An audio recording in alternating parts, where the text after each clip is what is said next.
Ang sarap naman ng aking gulay. Naghanap naman aking lalamunan ng sabaw. Ayan, sasabaw na naman ako ng gulay. Ayan. Gusto kasi itong bulaklak ng kalabasa. Ang sarap. Bumili ako ng isang ulot, saka isang hiwa. Kasi pwede dito, pwede ka bumili ng hiwa-hiwa. Pipili ka na lang kung anong gustong party. Ayan. Magugulay na naman si ako. Ayan, nailagay ko na lahat ang gulay ko. Ay, ano na lang pala. Ilagay ko na yung okra ko, kalabasa, saluyot, saka yung aking sahog. Ayan. Tapos, ito na ilalagay ko. Kasi, ang bilis na nito maluto. Kaya, pinapahuli ko na lang ng lagay. Ayan lang siya.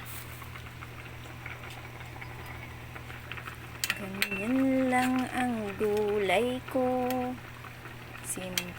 Simpleng gulay.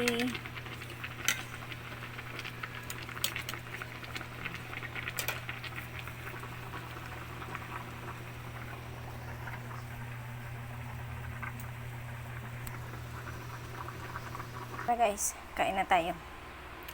Yan. Kain na tayo. Ayun. Kain ang blues. Ang sarap humigop ng sabaw.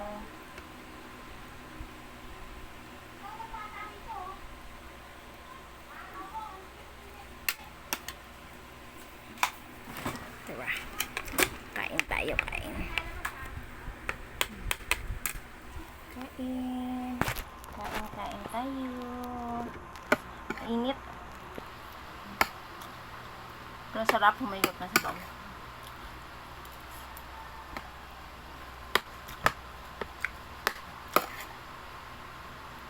Sarap talaga may gulay.